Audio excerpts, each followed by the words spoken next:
여러분 유시민이라는 작가가 있습니다. 이분이 작가라기보다 정치인으로 우리에게 더 잘 알려진 분이신데 그분이 쓴 책 가운데 어떻게 살 것인가라는 제목의 책이 있습니다. 그 책에서 그분이 이런 얘기를 하더라고요. 자기는 결코 영생을 원하지 않는답니다. 만일 죽을 수 없다면 그 삶은 형벌이 될 것이다 라는 거예요. 너무도 간절하게 영생을 원해서 영생을 구하는 일에 몰두하느라 유한한 인생에서 맛볼 수 있는 모든 환희, 행복을 포기하는 사람들은 자기가 볼 때 너무나 안타까운 사람들이다라는 거예요. 그래서 자기는 영생을 원하지 않고 단지 단 한 번 사는 인생 즐기고 행복하고 또 의미 있게 살고 싶다라고 했습니다.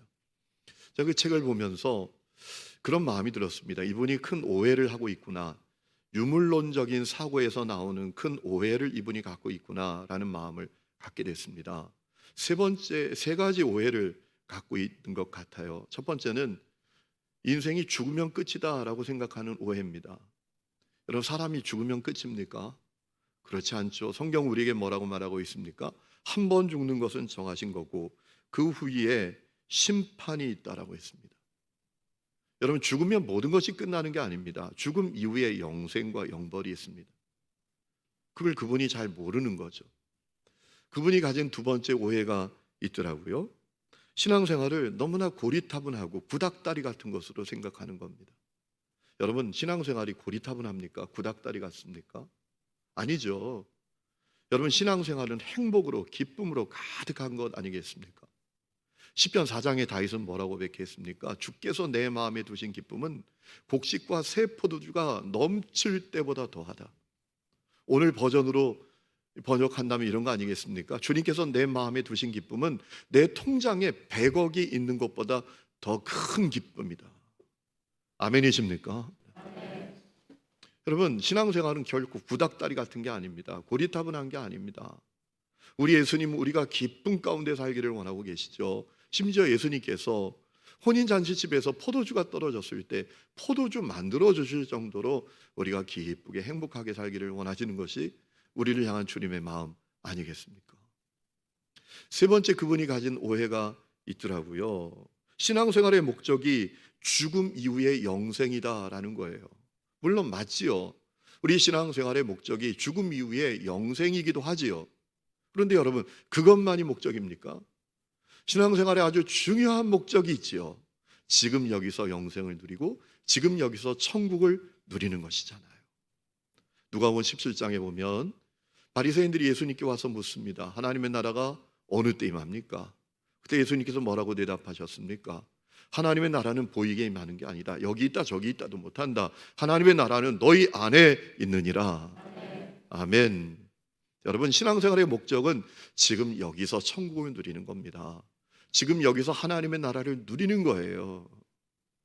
우리 신앙생활의 목적이 그저 영생만이 아니란 말이에요. 그분이 그걸 잘 모르는 거죠. 자, 그렇다면 여러분, 그 하나님의 나라를 누리고 계십니까?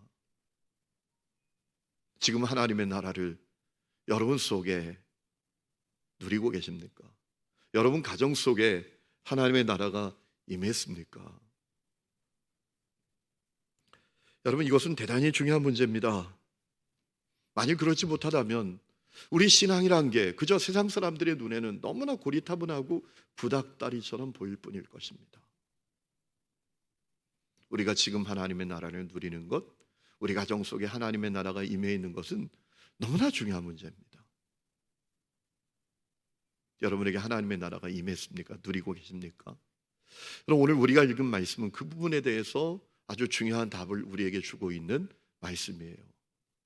여러분, 다니엘서는 몇 장으로 기록되어 있습니까? 12장이죠. 두 부분으로 나눌 수 있습니다. 1장부터 6장, 7장부터 12장까지 나눌 수가 있습니다. 1장부터 6장까지의 내용은 어떤 것입니까? 어떤 사건을 서술하여 우리에게 알려주는 것이죠. 어떤 사건입니까? 나라 망했습니다. 이스라엘이 망했습니다. 그리고 포로로 끌려간 사람들이 있었습니다. 포로로 끌려간 소년들이 있었습니다. 그런데 그 소년들이 갖은 핍박과 갖은 시련과 죽음의 위기 속에서도 끝까지 순결한 믿음을 지켰다라는 겁니다. 그리고 하나님께서 그런 그들을 세밀하게 지켜주시고 그리고 높여주셨다라는 얘기죠. 그 사건이 1장부터 6장까지 서술되어 있지요. 그러면 7장부터 12장까지의 내용은 어떤 내용이죠? 하나님께서 그 소년 가운데 한 사람이었던 다니엘에게 주셨던 묵시가 기록되어 있습니다. 여러분, 우리가 묵시란 얘기를 들으면 좀 공포스러워하고 어렵게 생각하기도 하는데 전혀 그렇지 않습니다. 묵시란 것은 어떤 의미인가 하면 감추어진 사실을 드러내다, 이런 뜻입니다. 하나님께서 감추어진 사실을 각종 비유와 상징을 통해서 다니엘에게 드러내 주셨다라는 겁니다. 역사의 미래는 어떻게 펼쳐질 것인지, 그리고 이 땅의 나라들과 이 땅에 있는 악한 세력들은 어떤 운명을 맞게 될 것인지, 그것을 이 묵시를 통해서 다니엘에게 다 알려주셨다라는 거예요. 그것이 7장부터 12장까지의 내용이에요. 여러분, 우리가 이 7장부터를 읽다 보면 많은 사람들이 이 말씀을 읽다가 아우 어렵다, 그냥 넘어가지, 그리고 넘어가는데 그렇지 않습니다. 여러분이 성경을 창세기부터 계시록까지 여러 번 읽는 게 대단히 중요합니다. 창세기부터 계시록까지 여러 번 읽으면 이 상징과 비유들은 자연스럽게 그 의미가 무엇인지를 우리가 알 수 있어요. 자, 이 7장부터 12장까지가 하나님께서 다니엘에게 주신 묵시입니다. 그런데 그 묵시를 왜 주셨습니까? 여러분, 성경에 나오는 대표적인 묵시 두 가지가 있죠. 요한계시록과 다니엘서 7장부터 12장까지의 말씀인데, 이 묵시를 주신 이유는 다른 데 있지 않습니다.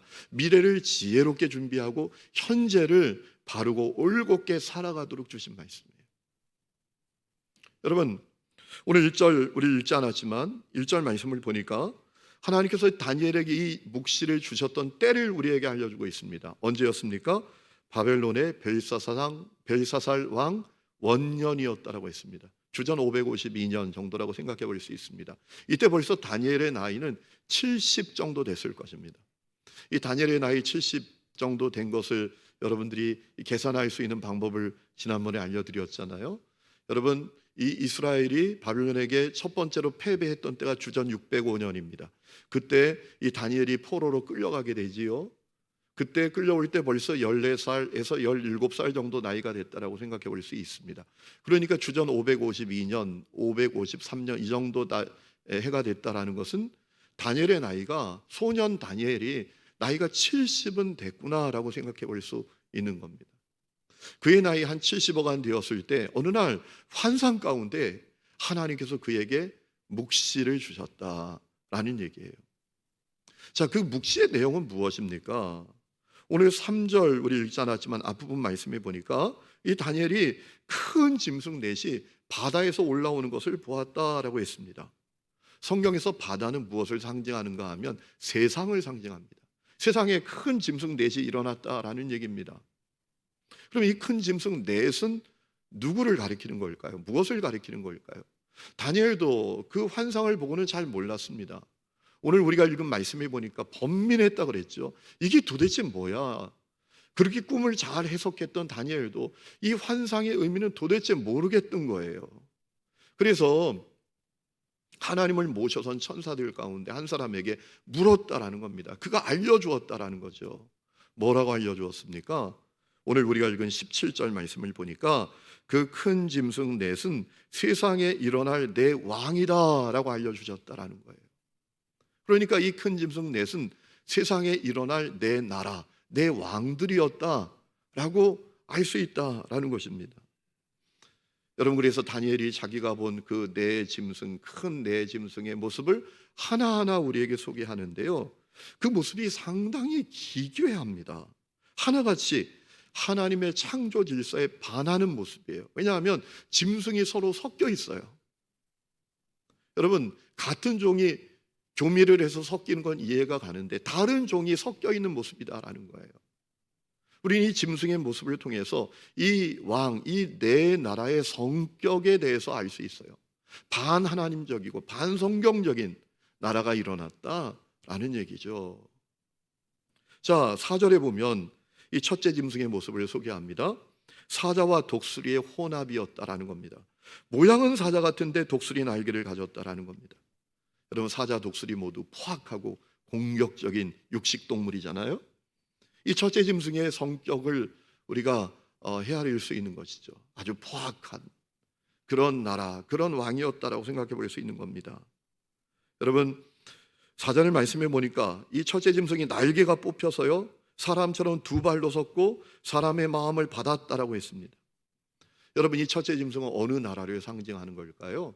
바벨론 제국을 상징하는 겁니다. 이 사자 같은 짐승이 두 발로 섰다, 사람의 마음을 받았다, 날개가 뽑혔다, 이것은 누구를 우리가 생각해 볼 수 있는가 하면 바벨론의 느부갓네살 왕입니다. 여러분, 느부갓네살 왕이 교만하다가 하나님께 징계를 받아서 정신병에 걸리잖아요. 그래서 들판에서 짐승처럼 7대를 살게 되잖아요. 그리고 겸손한 마음을 가지게 되어서 회복이 됐잖아요. 그것을 의미하는 거예요. 날개가 뽑혔어요. 왕위를 잃어버렸어요. 짐승처럼 살게 되었어요. 그러나 회복되어서 사람의 마음을 받게 된 거예요. 느부갓네살을 상징하는 것이다라고 생각해 볼 수가 있는 거죠. 이 첫째 짐승은 바벨론 제국이에요. 자, 오늘 5절 말씀 보면 둘째 짐승의 모습을 소개합니다. 뭐와 같았다고요? 곰과 같았대요. 곰도 공격적인 육식 동물이죠. 여러분, 이 곰이 몸 한쪽을 들고 있었대요. 이렇게 몸을 한쪽을 들고 있었대요. 그리고 입에 갈빗대 3대를 물고 있었대요. 여러분, 누구를 말하는 걸까요? 어느 나라를 가리키는 걸까요? 메대와 페르시아 연합국을 가리키는 거예요. 여러분, 페르시아 메대 연합국이 바벨론을 멸망시킵니다. 그런데 그 이후에 페르시아 제국이 메대 제국을 흡수합니다. 그래서 몸을 이렇게 하나 들게 된 거예요. 그리고 입에 문 갈빗대 3대는 페르시아 제국이 멸망시킨 세 나라를 상징하는 거죠. 바벨론, 루디아, 이집트 제국을 이 페르시아 제국이 멸망시키지 않습니까? 그것을 가리키는 거예요. 자, 6절에 보면 셋째 짐승의 모습을 보았다라고 했습니다. 표범과 새의 혼합이었어요. 여러분, 모양은 표범 같은데 그 새의 날개를 가졌다라는 거예요. 여러분, 생각해 보세요. 표범이 날렵하지 않습니까? 날쌔지 않습니까? 그런데 새의 날개까지 달았다면 얼마나 날쌘 존재입니까? 그렇죠? 여러분, 이 셋째 짐승의 특징은 머리가 넷이었다라는 겁니다. 네 머리를 가졌다라는 거예요. 어느 나라 상징하는 걸까요? 그리스 제국을 말하는 겁니다. 여러분, 그리스의 알렉산더 대왕이 아주 날쌔고 용맹한 왕이었어요. 그는 10년 만에 소아시아부터 인도까지 다 정복합니다. 대단한 인물이었습니다. 일화에 의하면 이 알렉산더가 인도를 정복한 다음에 펑펑 울었대요. 왜? 더 이상 정복할 땅이 없다고. 서러워서. 그랬던 인물이 이 알렉산더 왕이에요. 그리스 제국입니다. 근데 왜 머리가 넷일까요? 주전 323년에 이 알렉산더가 갑자기 죽어요. 열병으로 그냥 너무 허무하게 죽죠. 그리고 그의 나라가 넷으로 갈라지게 됩니다. 그것을 말하고 있는 거예요. 머리가 넷이었다라는 것은. 자, 넷째 짐승을 7절에 보면 보게 됐지요. 자, 넷째 짐승은 어떤 형상인지 알 수가 없다라고 했습니다. 다만 너무나 무서웠고 놀라웠고 매우 강했다라고 했습니다. 쇠로 된 이빨을 갖고 있어서 닥치는 대로 먹고 부서뜨리고 그 발로 짓밟았다라고 했습니다. 이 넷째 짐승은 앞에 세 짐승과 차원이 다른 짐승이었다라고 했습니다. 10뿔이 있었다. 여러분, 10뿔은 뭘 말하는 걸까요? 성경에서 뿔은 권세를 말하는 거예요. 권세. 여러분, 유대인들은 게마트리아라고 이 숫자로 어떤 의미를 주고 메시지를 전하는 것을 대단히 좋아하는 사람이에요. 유대인들에게 10은 어떤 숫자인가 하면 충만이라는 숫자예요.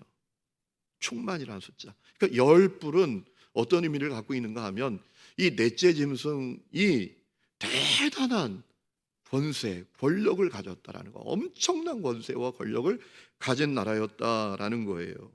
어느 나라 상징하는 걸까요? 로마 제국입니다. 로마. 여러분, 로마는 바벨론, 페르시아, 그리스하고는 차원이 다른 나라였습니다. 유럽과 아시아까지 거침없이 정복하고 무자비하게 짓밟았던 나라가 이 로마 제국이었습니다. 여러분,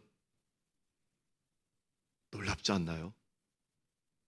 이 말씀을 정말 믿는다면 머리가 쭈뼛쭈뼛 설 정도로 놀라운 말씀이에요.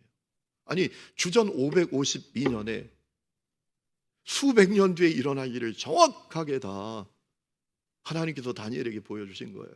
여러분, 이런 일화가 있습니다. 그리스 제국의 알렉산더가 예루살렘을 정복하지 않았겠습니까? 그때 깜짝 놀랐대요. 왜? 자기에 대한 이야기가 구약 성경 다니엘에 다 벌써 기록되어 있는 것을 보고 그가 깜짝 놀랐다라는 거예요. 여러분, 이 장면을 하나님께서 다니엘에게 보여주신 거예요. 그 다음에 또 놀라운 장면을 이 다니엘이 보게 되었는데요. 어떤 모습을 보게 되었습니까? 하나님 나라의 모습을 보게 됩니다. 오늘 9절 말씀, 사실 오늘 우리가 7장 전체를 읽으면 좋을 텐데 시간이 없어서 일부만 읽었는데, 여러분 가정에 돌아가서 제가 드린 말씀을 다시 한번 생각해 보면서 아니면 설교를 다시 한번 들어보면서 7장을 잘 공부해 보시면 좋을 것 같아요. 여러분, 7장은 하나님께서 다니엘에게 주신 묵시의 핵심과 같은 말씀이에요. 자, 9절에 보면 다니엘이 무엇을 봤다라고 했는가 하면 옛적부터 항상 계신 이를 봤어요. 누구를 본 걸까요? 하나님의 모습을 본 거죠. 하나님은 옛적부터 지금까지도 계시고 지금부터 영원까지 계시는 분이신 줄로 믿습니다. 옛적부터 항상 계신 이를 봤다. 하나님의 모습을 본 거예요. 그분이 보호자에 앉으신 것을 보게 되었다라고 했습니다. 그분의 모습은 놀라웠습니다. 그 옷은 눈처럼이었고 머리털은 깨끗한 양털과 같았다라고 했어요. 거룩하신 하나님의 모습을 보았다라는 얘기입니다. 자, 하나님의 보좌는 불꽃이었고 바퀴는 타는 불이었고 보좌에서 불이 강처럼 흘러나왔다라고 했습니다. 권세와 능력으로 충만하신 하나님을 보게 됐다라는 얘기죠. 그리고 천천과 만만의 존재들이 하나님을 섬기고 있었고 하나님 앞에 책들이 펴져 있었다. 심판을 베푸는 책들이었죠. 온 세상을 통치하시고 다스리시고 심판하시는 하나님의 모습을 다니엘이 보게 됐다라는 거예요. 그 하나님의 영광스러운 나라를 보게 됐다라는 거예요. 자, 그 다음에 이 다니엘이 또 놀라운 장면을 보게 되었는데, 그 하나님의 나라, 하나님의 권세, 하나님의 능력, 하나님의 영광이 예수님께 이양되는 장면을 보게 됐다라는 것입니다. 여러분, 13절 말씀에 보면 다니엘이 인자 같은 이를 보게 됩니다. 인자 같은 이가 하늘 구름을 타고 와서 옛적부터 항상 계신 이에게 나아갔다라고 했습니다. 여기서 말하는 인자 같은 이는 누구일까요? 우리 예수님, 자신을 인자라고 표현하셨던 우리 예수님을 가리키는 거예요. 여러분, 14절에 보면 하나님께서 인자 같은 이에게 영광과 나라를 주셨대요. 땅에 있는 모든 사람들이 그 하나님 예수님께 경배하고 예수님을 섬기게 했다고 했습니다. 이 말씀은 정말 놀라운 말씀이죠. 예수님이 이 땅에 성육신하시고 십자가의 구원 사건을 이루시고 부활하시고 승천하셔서 권세와 영광을 입으시고 온 세상을 통치하시는 그 모습을 벌써 다니엘에게 보여주셨다라는 얘기예요. 중요한 것은 그 주님의 나라는 너무나 아름답고 너무나 영광스럽고 그리고 영원한 나라였다라는 겁니다. 여러분, 14절 끝에 이런 말씀이 있습니다. 그의 권세는 소멸되지 않는 영원한 권세요 그의 나라는 멸망하지 아니할 것이다. 아멘. 놀라운 말씀이에요. 여러분, 11절 말씀을 보니까 다니엘이 놀라운 사실을 알게 되었습니다. 세상 나라들 다 사라지고 만다라는 얘기입니다. 11절에 이런 말씀이 있죠. 짐승이 죽임을 당하고 그의 시체가 상한 바 되어 타오르는 불에 던져졌다. 짐승, 세상 나라 말하는 거예요. 세상 나라 다 사라지더란 말이에요. 세상 나라 다 심판받고 멸망당하더라는 얘기예요. 찰나처럼 있다가 사라지더란 말이에요. 그런데 하나님의 나라는 세상 나라하고 차원이 다르더라라는 거예요. 그 나라 영원한 나라더라. 그 영광은 영원한 영광이더라 라는 사실을 다니엘이 보게 되었다라는 겁니다. 여러분, 세상 나라는 찰나같이 있다가 사라집니다. 세상의 권세, 세상의 영광도 찰나처럼 있다가 물거품처럼 다 사라지고 마는 거예요. 그것을 다니엘에게 보여주신 것입니다. 바벨론도 있다가 사라지는 것을 보여주신 거예요. 페르시아에게 망하는 겁니다. 페르시아도 있다가 사라집니다. 그리스에게 망하고, 그리스도 있다가 사라집니다. 로마에게 망하고. 세상 나라, 세상 권세, 세상 영광 다 찰나처럼 있다가 사라지는 것을 다니엘에게 보여주셨던 거예요. 하나님의 나라만 영원하다. 하나님의 나라의 영광만 영원히 영광스럽다. 영원히 아름답다. 그것을 보여주신 거예요. 중요한 사실은 그 하나님의 나라를 십자가 복음 믿고 구원받은 우리가 누리게 되었다라는 거예요. 지금 여기서 누리게 되었다라는 거예요. 오늘의 시간 속에 누리게 되었다라는 겁니다. 여러분 18절에 아주 중요한 말씀이 있습니다. 오늘 우리가 읽은 말씀이죠. 지극히 높으신 이의 성도들이 나라를 얻으리니, 하나님의 자녀들, 하나님의 백성들, 구원받은 성도들이 하나님의 나라를 얻는답니다. 그런데 그 누림이 영원하고 영원하고 영원하리라. 여러분 이 말씀은 역사의 끝에 종말의 때에 주님 다시 오실 때 우리가 하나님의 나라를 얻게 된다, 누리게 된다, 그 말씀만 하시는 게 아닙니다. 십자가 복음으로 말미암아 우리 속에 새 창조가 이루어지고 우리가 예수 십자가 보혈로 의롭게 되고 하나님의 자녀가 되었을 때 우리에게 임하는 하나님의 나라를 말씀하시기도 하는 그 내용이라는 거예요. 여러분 베드로전서 2장 9절에 놀라운 말씀이 있죠. 구원받은 성도의 정체성, 구원받은 성도는 어디 서 있는지 알려주는 말씀이 있죠. 너희는 택하신 족속이요 왕같은 제사장이요 그의 거룩한 나라요, 그의 거룩한 나라요, 그의 소유된 백성이다. 그의 거룩한 나라가 되었다라는 건 무엇입니까? 십자가 복음으로 말미암아 구원받은 우리에게 하나님의 나라가 임한다 라는 말씀이에요. 이 믿음이 여러분 가운데 있기를 주의 이름으로 축원합니다. 십자가 복음을 믿는 성도들에게 하나님의 나라가 임합니다. 예수님 말씀하셨잖아요. 하나님의 나라는 너희 안에 있느니라. 구원받은 성도는 하나님의 나라를 얻게 됩니다. 그 속에 하나님의 나라가 임하게 됩니다. 그런데 문제는 우리가 그 하나님의 나라를 누리지 못하고 산다는 거예요. 그 하나님의 나라를 우리가 누리지 못하는 삶을 살아갈 때가 많다라는 거예요. 교회 안에 많은 성도들이 이미 얻은 하나님의 나라를 제대로 누리지 못해요. 그 이유가 뭐죠? 오늘 성경이 하나님께서 다니엘에게 주신 묵시를 통해서 우리가 그 사실을 확실히 발견하게 될 수 있습니다. 다니엘은 자기가 받은 묵시를 통해서 왜 우리가 하나님의 나라를 누리지 못하게 되는지를 알려주고 있단 말이에요. 사실 하나님께서 다니엘에게 묵시를 주신 이유가 그것이기도 합니다. 여러분 오늘 8절 말씀해 보니까 다니엘이 넷째 짐승의 모습을 본 다음에 그 다음에 일어나는 작은 뿔을 보았다라고 했습니다. 자, 20절 말씀해 보면 다니엘은 그 넷째 짐승에 대해서 관심을 갖고 그리고 그 넷째 짐승 다음에 일어나는 그 뿔에 대해서 아주 큰 관심을 갖습니다. 그래서 그 넷째 짐승 그리고 그 다음에 일어나는 뿔에 대해서 아주 길게 우리에게 알려주고 있어요. 부연 설명하고 있단 말이에요. 자, 그 작은 뿔이 점점 커졌는데 신기하게도 말이죠. 그 뿔이 눈을 갖고 있어요. 사람의 눈과 같은 눈을 갖고 있고 큰 말을 하는 입을 갖고 있다는 얘기예요. 여러분, 이 작은 뿔은 뭘까요? 점점 커진 이 뿔은 무엇을 의미하는 걸까요? 여러분 24절에 보면 그 뿔에 대한 설명이 나오는데 그는 먼저 있던 자들과 다르다라고 했어요. 세상 나라들하고 차원이 다른 뿔이다라는 거예요. 뿔은 권세라고 말하죠. 권력이라고 말씀을 드렸죠.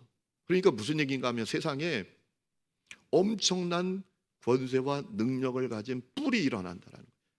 세상에 엄청난 권세를 가진 어떤 세력이 일어난다라는 거예요. 여러분 이 뿔의 정체가 무엇인지 오늘 성경 우리에게 알려주고 있어요. 그 뿔의 정체는 일명 적그리스도입니다. 하나님을 대적하고 하나님께 도전하는 세력입니다. 여러분 오늘 25절에 말씀을 통해서 우리는 확실히 확인할 수 있어요. 이 뿔의 정체가 뭔지. 적그리스도예요. 그리고 25절 대단히 중요한 말씀이거든요. 우리 다 함께 읽어보실까요? 시작.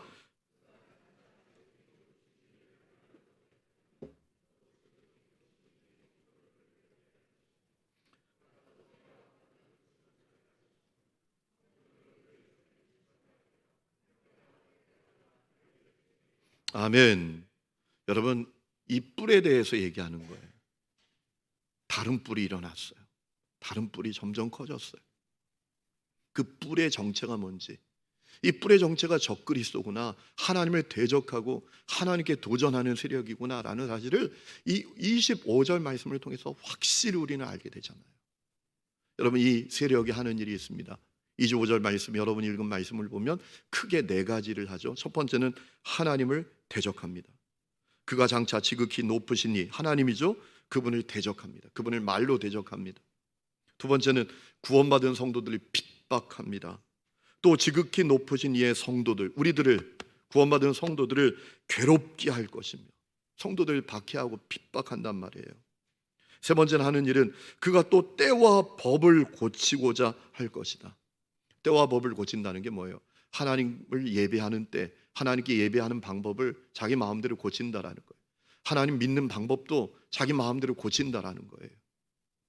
그가 하는 일이, 세 번째 일이 그것이라는 거예요. 여러분, 하나님 예배하는 방법, 하나님을 예배하는 때 성경에 다 나와 있는데 이 악한 세력이 자기 마음대로 바꾼다라는 거예요. 하나님 믿는 것도 성경에 다 나와 있는데 바꾼다라는 거예요. 여러분, 이 악한 세력의 활동 시기가 어느 때인지 우리가 알 수 있죠? 성도들은 그의 손에 붙임받으여 한 때와 두 때와 반 때를 지내리라. 이 악한 세력의 말할 수 없는 핍박과 어려움을 겪게 되는 때가 성도들이 한 때, 두 때 반. 여러분, 이것은 3년 반으로 우리가 생각해 볼 수가 있는데 이 3년 반의 시간이 어느 시간인지 수요 예배 충실하게 드린 분들은 다 아시잖아요. 여러분, 3년 반은 어느 시간의 절반이죠? 7년의 절반이잖아요. 그죠? 성경에서 7년이라는 시간은 어떤 시간입니까? 하나님의 창조부터 역사의 시작부터 끝까지의 시간이에요. 예수님의 다시 오심으로 세상은 심판받고 악한 자들은 심판받고 역사는 끝나게 되는 것이죠. 이게 7년이에요. 7은 완전이라는 의미이기 때문에.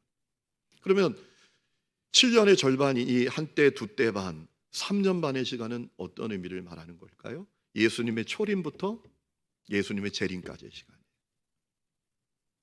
여러분, 예수님께서 이 땅에 오셔서 성육신 하시고 십자가 구원 사건을 이루시고 승천하시는 그때부터 주님 다시 오실 그때까지 사단의 조정을 받는 이 악한 세력이 세상에 일어나서 성도들을 핍박하고 성도들을 말할 수 없이 박해하게 될 것이다 라는 얘기죠. 오늘 21절 말씀을 보면 이 뿔이 성도들과 싸워 그들에게 이긴다라고 했어요. 성도들이 말할 수 없는 고난을 겪게 된다라는 거예요. 이 악한 세력 때문에. 여러분, 이 뿔이 말하는 입이 있고 사람처럼 이 뿔에 눈이 있다라고 했잖아요. 이건 뭘 말하는가 하면 이 악한 세력이 아주 교묘하게 지혜롭고 지식이 있고 또 아주 강교한 그런 존재다라는 거예요. 여러분, 하나님께서 다니엘에게 주신 묵시를 통해서 중요한 사실을 우리에게 드러내 주셨습니다. 종말의 때에 큰 권세와 세력을 가진 적그리스도가 일어난다라는 겁니다. 그 적그리스도가 하는 일은 아주 분명합니다. 세 가지입니다. 하나님을 대적합니다. 성도들이 핍박합니다. 그리고 때와 법을 바꿉니다. 예배의 때, 예배의 방법, 하나님을 믿는 법도 다 바꾸려고 한다는 거예요. 여러분, 만일 그렇게 그 바꾸는 것에 따르지 않으면 말할 수 없이 핍박한다는 거예요. 여러분, 이 역사 속에 이 적그리스도의 세력이라고 생각해 볼 수 있는 존재들이 많이 있었죠. 이스라엘에게 있어서는 안티오쿠스 에피파네스 4세 수리아 왕이었어요. 그런데 그가 예루살렘을 정복하고 성전에서 성경에서 부정한 짐승이라고 알려진 돼지를 제물로 바치게 하면서 예배하게 했잖아요. 그것을 거부하는 자들은 다 무자비하게 죽여버렸잖아요. 로마 황제라고 생각할 수도 있죠. 네로 엄청나게 그리스도인들을 죽였죠. 예배를 금지하죠. 도미티아누스 황제, 로마의 아주 그리스도인들을 대대적으로 박해했던 인물. 또 소련의 스탈린, 교회를 폐쇄하고 예배를 금지하고 성경을 불태우고, 중국의 모택동, 여러분, 교회를 댄스홀로 만들고 성경을 불태우고 예배를 다 금지하고 예배하는 사람들 다 죽이고, 저 북한의 김일성, 김정일, 김정은 다 이 악한 세력에 속한 자들 아니겠어요? 북한에서 예배하다가 성경 읽다가 걸리면 정치범 수용소에 끌려가서 비참하게 살다가 죽어버립니다. 어떤 그런 사람이라고도 생각할 수 있지만 어떤 이데올로기, 체제일 수도 있어요. 사회주의 체제, 공산주의 체제. 예배 금지합니다. 제가 평양에 가봤는데 봉숙교회라고 예배당이 있더라고요. 주일날 예배를 드리더라고요. 어떻게 북한에 예배당이 있냐? 알고 보니까 다 쇼라는 거예요. 거기는 성가대는 관훈 배우들이에요. 공훈 배우들이에요. 공훈 배우. 은퇴한 성악가들. 다 거기 모아다가 외국 사람도 올 때만 예배하는 것처럼 보여주는 거예요. 성경 읽다가 예배하다가 걸리면 다 죽음이에요. 사회주의 체제, 공산주의 체제, 이 적그리스도에게 속한 거라고 볼 수 있죠.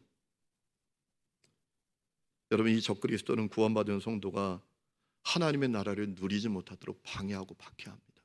그래서 기쁨이 아니라 고통, 자유함이 아니라 두려움, 행복이 아니라 괴로움 속에 살아가도록 이 적그리스도가 역사하고 있기 때문에 하나님의 나라를 우리가 누리지 못하고 살아가게 된다는 거예요. 그런데 여러분, 다니엘에게 하나님께서 아주 중요한 사실을 알려주셨습니다. 이 적그리스도에 대해서 아주 중요한 사실을 알려주셨는데 반드시 심판받고 멸망당한다라는 겁니다. 26절 보면 아주 놀라운 말씀이 있습니다. 그러나 심판이 시작되면 그는 권세를 빼앗기고 완전히 멸망할 것이다 라고 했어요. 하나님 대적하고 성도들 핍박하던 그 세력 순식간에 멸망당합니다.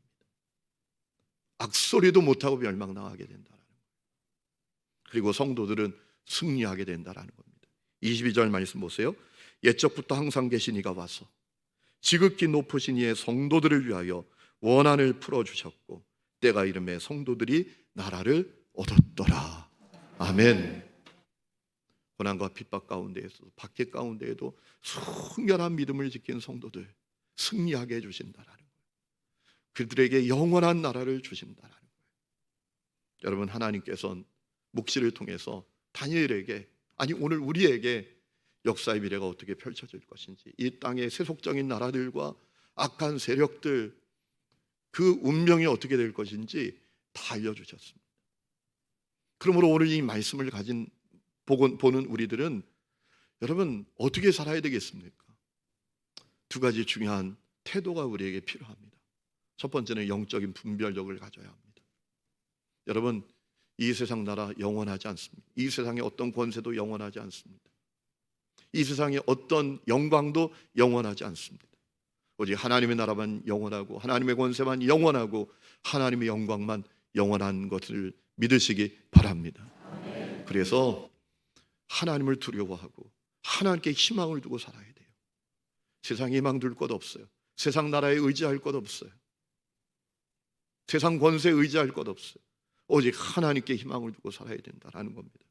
또한 우리에게 임한 하나님의 나라를 빼앗는 적그리스도의 역사가 지금도 계속되고 있는 것을 바라볼 수 있는 영적 분별력이 있어야 됩니다.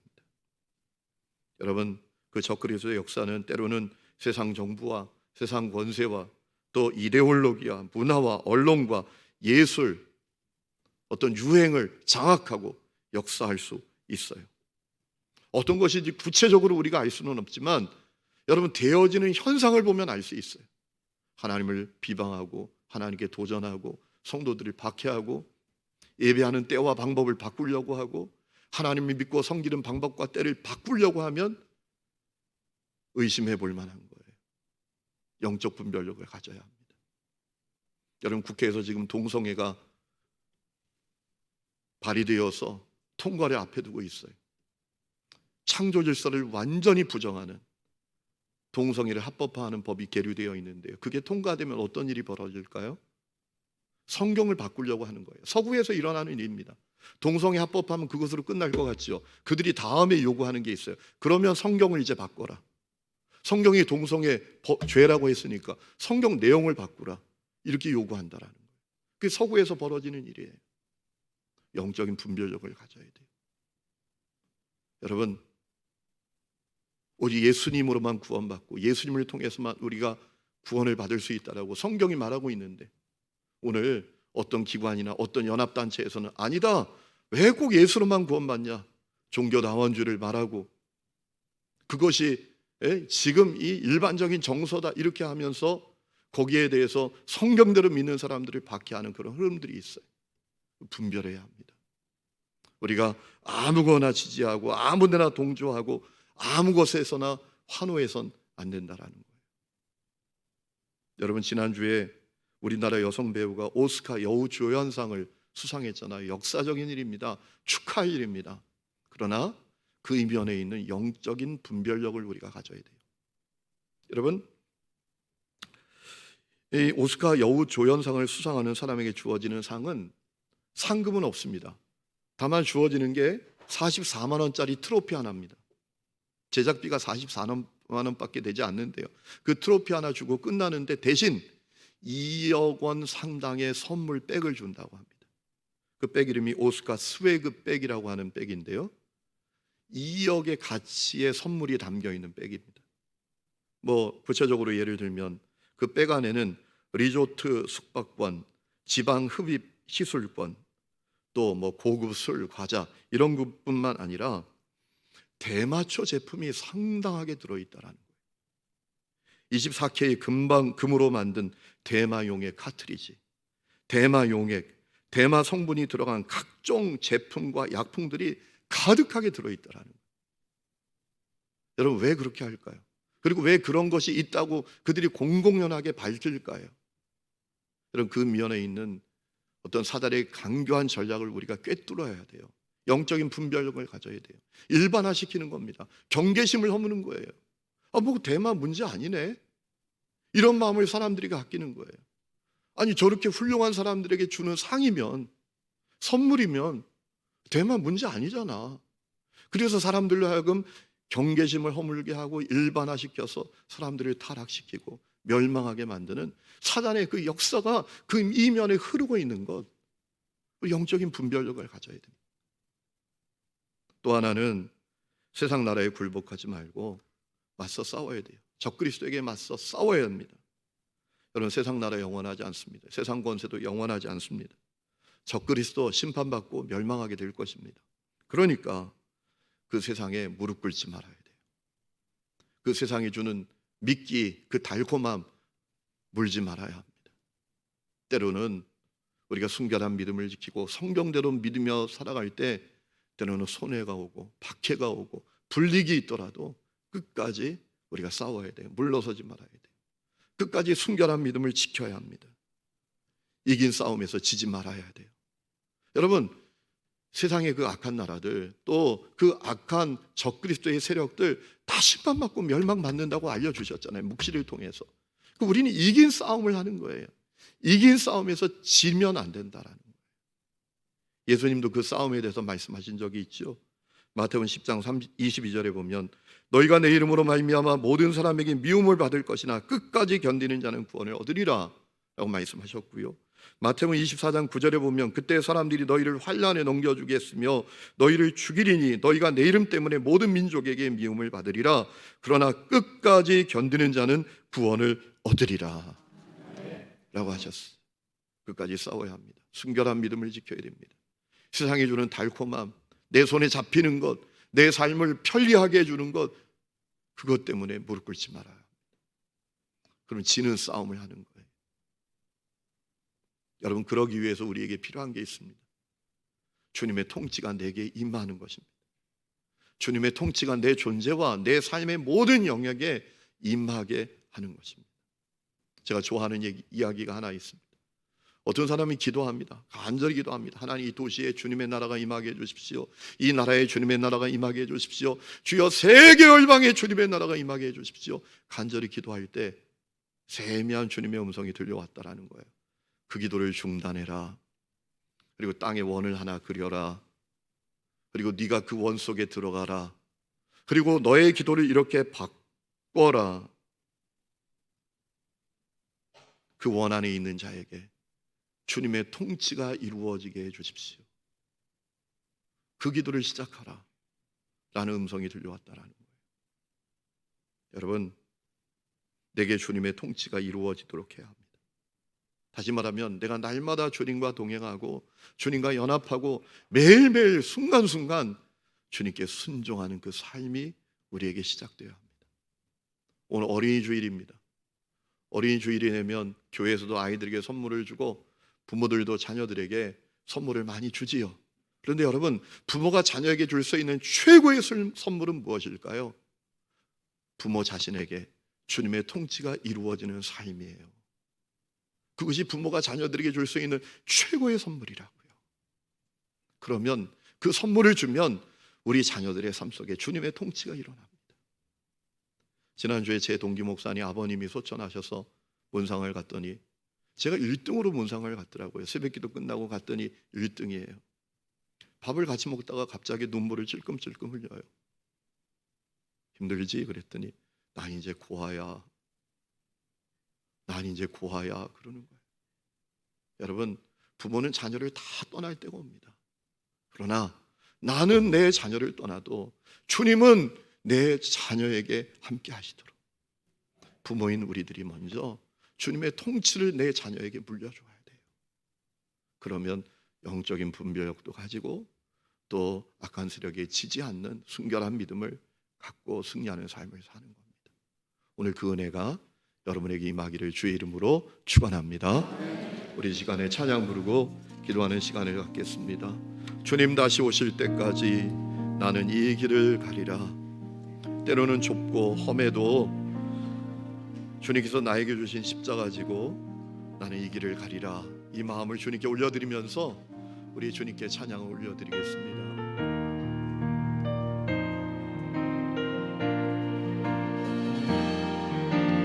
주님 다시 오실 때까지 나는 이 길을 가리라. 좁은 문 좁은 길 나의 십자가 가지고 나의 가는 이 길 끝에서 나는 주님을 보리라. 영광의 내 주님 나를 맞아주시리. 주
십자가 복음으로 말미암아 우리에게 하나님의 나라가 임했지만 그 하나님의 나라를 도둑질하기 위하여 잃어버리고 우리가 지옥 같은 마음을 가지고 기쁨과 행복이 아니라 괴로움과 고통 가운데 살도록 우리를 향하여 공격해오는 그 적그리스도 영적 세력이, 악한 세력이 일어날 것을 말씀하셨습니다.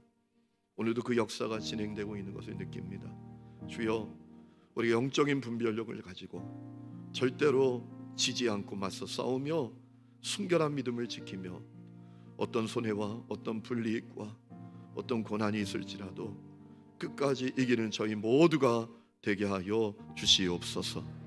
이제는 우리 주 예수 그리스도의 은혜와 하나님 아버지의 놀라운 사랑과 성령의 내주 동행하심이 예배하는 모든 성도들과 피치 못할 사정 때문에 가정에서 예배하는 하늘의 음의 모든 가족들 위에, 그리고 우리가 살아가는 이 나라, 이 시대, 이 민족, 세계 혈방 위에 지금부터 영원토록 함께 계시기를 간절히 축원하옵나이다. 아멘.